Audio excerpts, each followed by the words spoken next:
Hey everyone, welcome to my channel, The Book Breakdown, where stories get simplified and big ideas come to life. If you love books but don't have time to read them all, you're in the right place. So, Joe Goldberg is back, and this time he's taking his stalking talents to sunny Los Angeles.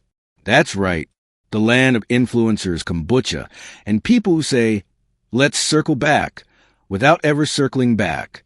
Welcome to Hidden Bodies, where our favorite bookstore creep trades East Coast brooding for West Coast body counts.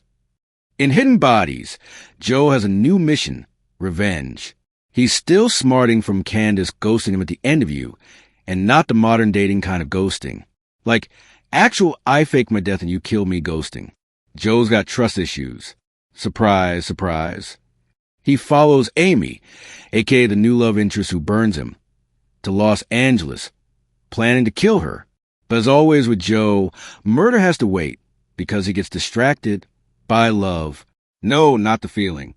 Love Quinn, the fresh-pressed juice heiress with daddy issues, and just enough emotional chaos to keep Joe intrigued. In L.A., Joe discovers just how many things he hates. Screenwriters, social media, Caroline himself, though he won't admit that last one. Joe isn't just running from a past filled with, literal corpses. He's running from his own mythology in New York. He could pretend to be a torture romantic with a noble heart. But LA exposes something. Joe's not deep. He's dangerous, yes, but also a bit basic. He loathes LA's surface-level culture because it reflects something terrifying back at him. He's no more real than the influencers he hates. He craves meaning, connection, but settles for manipulation and monologues. And his obsession with control? That's textbook narcissism wrapped in a Dostoevsky quote. Every person Joe meets is a character in his story. A love interest, a threat, a plot device. He doesn't date, he casts. And then there's Love Quinn. The irony is brutal. She's damaged, unpredictable, and secretly unhinged. Basically Joe in a boho dress. But Joe can't recognize his reflection when it wears a flower crown. Now, if you've seen season 2 of the show, you might think you know Love Quinn. But book love is a whole different type of chaotic. TV love is a dark twist in a pastel package, a murder with mommy trauma and great knife skills. But book love is less murdery, more moody. She's passive-aggressive, unpredictable, and wrapped in a cocoon of rich people weirdness. Less femme fatale. More girl you meet in an MFA program who always carries loose tea in her purse. Also missing in action? 40. Yep, no 40 Quinn in the book. And honestly, that changes the entire sibling dynamic. Without 40, the story leans more toward Joe's isolation, not his conflict with chaotic brother-in-law with a screenplay and a cocaine habit. Plot differences? Tons. The bookstore is gone. The love reveal is handled very differently. And Candace? Way more of a ghost than in the show. Less revenge plot, more, I'm just in your nightmares, boo. And here's a big one. Ellie and Delilah? Completely made up for the show. That whole storyline. Joe being a landlord, dealing with Delilah's investigation, and try and play protector for Ellie. None of that exists in Hidden Bodies, the book. TV Joe gets moments of moral conflict with Ellie that force him to question his own darkness.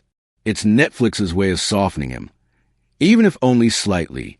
Book Joe, though, doesn't get that distraction. No teens to mentor. No building manager to silence. It's just Joe spiraling further into himself. This actually makes book Joe feel more isolated, more deluded, and arguably more dangerous, because there's less pretending he has a good side. Let's be real. Joe is the only guy who could move to L.A. and accidentally murder his way into a stable relationship. He also spends way too much time judging everyone's Spotify playlists, craft beer choices, and Instagram captions.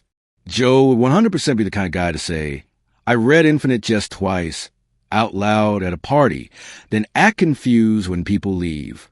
He wants love, but only if it fits his fantasy. He wants honesty, but lies constantly. He wants peace, but he's literally hiding bodies in the desert. That's our Joe. Hidden Bodies is where Joe starts losing control, not just of the people around him, but of his story. He can't narrate his way out of the chaos anymore. The cracks are showing, and they're not just in the plot. They're in him. The book is more satirical than the show. It's a sharp jab at pretentious creatives, wellness culture, and the hollow glitz of L.A. But more importantly, it's a mirror for Joe. And guess what?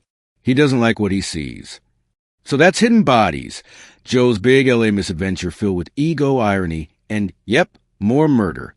What did you think of book love versus show love?